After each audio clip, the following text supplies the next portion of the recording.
আমরা এই কাস্টমার বেশি ঢুকানোর জন্য আসেন ভাই, আসেন আসেন আসেন আসেন বেশি হওয়ার লেগে আর কি। বেতনটা নির্ধারিত আমরা কাজের উপরে নির্ভর করি। ধরেন আমি 90 সালে একই মহাজনের চাকরি করতেছি 10 টাকা বেতন থেকে, এই ধাপে ধাপে ধাপে ধাপে আমাকে বেতন বাড়ছে। মনে করেন আজকে বাসে 10 টাকা, কাল বাসে 20 টাকা, এরকম করে আমাকে বেতন বাড়ছে। 1 মাস পর 2 মাস পর এরকম ভাবে বেতন বাড়তো। আমরা 15 জন চাকরি করি হোটেলে, তো 15 জনের বেতন একজনের 500 550 করে বেতন। তা আমরা পার ডে হিসাব করেন মাসিক বেতনটা কত আসে? ধরেন 2 লাখ টাকাই আসে। 2 লাখ টাকা তো মহাজন দিতে পারবো না এক লোকে। আর যদি মহাজন দিতে পারে, যদি পারে যে কোনো মহাজন, তো যে ক্যাশটা খুলিয়া দেখবার সময় 2 লাখ টাকা একবারে আছে, ও দিতে মন চাইবো না, ঘুরাইবো খালি পাশে পাশে ঘুরাইবো। এই কারণে মহাজনটা কি করে ডেলি বেতন ডেলি দিয়ে দেয় সব জায়গায়, সারা বাংলাদেশে সব জায়গায় একই অবস্থা। এই পেশাটা আইসা আমার এক বড় ভাই লোকে, বড় ভাইয়ের সাথে আইসা বড় ভাই কইলো তো ভাই যাবে কি করতে, তাহলে এই জায়গায় চাকরি কর। তাই আমি বলছি ঠিক আছে। ঢাকা আইসি ঘুরতে ঘুরতে, ঢাকা আইসি ঢাকা দেশে ভালো লাগে না, তো ঢাকা যাই। বড় ভাই কইছে চল চল। তো এই গাবতি লেগেছি 90 সালে ঘুরতে আইছিলাম, এখন এই হোটেলে ঢুকছি আর কি।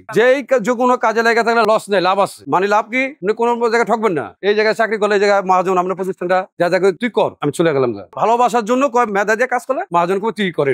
কেউ রুটি পরোটা বানায়, তাগরে বেতন আছে এক ধরনের। যারা গ্লাস পানি দেয় তাগরে বেতন এক সিস্টেম, মেসিয়ারের এক সিস্টেমের বেতন, এরকম আলাদা আলাদা সিস্টেম। যেরকম আমার মেসিয়ার 11 বেতন দিই ধরেন এখন আপাতত 630 টাকা। আর যারা স্ট্যান্ডে কাজ করে রুটি পরোটা বানায় তাগরে বেতন দিই আপনার 550 টাকা। তারপরে আপনার যারা পানি দেয় গ্লাস চা করে তাগরে বেতন দিই 250 300, এগুলো বিভিন্ন রকমের সিস্টেম। এভারেজে মোটামুটি 11-12 জন লোক খাটে আমার এই দোকানে। ডেলির বেতন ডেলি দিই, সেজন্য যাতে আমার চাপটা সিস্টেম না হয়। হিসাব দিয়ে আমি রেগুলার বেতন রেগুলার দিয়ে দিলে আমার এক লোকের টাকাটা গুছাতে হয় না। ওরকম তাগরে দেখা যাচ্ছে তারা পরিশ্রম দিন কাজ করে, বাসায় একটা বাজার করার ইয়ে আছে। তারপরে কোনোদিন দেখা যাচ্ছে মাল সামানা সব কর্মচারী দিয়ে ওই 1000 1500 2000 যা থাকে আমি এটা নিয়ে বাসায় যাই। আবার যেদিন পাই না সেদিন খালি হাতে আমাকে বাসায় যেতে হয়। কিন্তু আমরা চেষ্টা করি যে যারা আমাকে কাজ করে তা করে আমরা প্রতিদিনের টাকা প্রতিদিনই দেওয়ার চেষ্টা করি।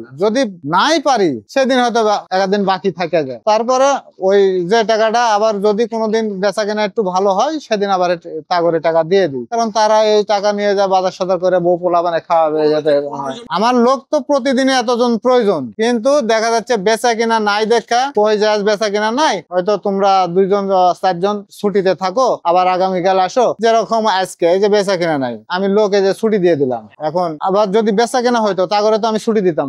আমি দেখা যাচ্ছে আমার এখানে ডিউটি একজন লোকের 12 ঘন্টা করে। 12 ঘন্টার মধ্যে দেখা যাচ্ছে যে এই যারা সকাল 6টায় আসে তা করে সন্ধ্যা 6টা পর্যন্ত ডিউটি। এখন যদি মনে করে আমি হাফ ডিউটি করে ছুটি দিয়ে দিব, তা করে হয়তো 12টা পর্যন্ত রাখি, 6 ঘন্টা রাখে বাদ বাকি 6 ঘন্টা ছুটি দিয়ে দিই। আবার সেফটি ভাগ আছে, যারা 12টা বাজে আসে তা করে রাত 12টা পর্যন্ত থাকে। আবার যারা রাত্রে সন্ধ্যাবেলা আসে, আমার দোকানটা আবার প্রতিদিন রাত্রে খোলা থাকে, তো এই জন্য সন্ধ্যাবেলা আসলে সকালবেলা যায়। আমার এখান থেকে যদি মনে করে ওই অন্য জায়গায় চলে যাবে, হয়তো তা করে বেতন হয়তো বেশি পাবে, কিন্তু তারা দেখা যাচ্ছে আমাগো একসাথে আছে দেখা, অনেক দিন থেকে আছে দেখা, সে এখানেই থাকে। এখন বেতনের দিক যায় কম বেশি চিন্তা ভাবনা করে না, ইয়াতে থাকে।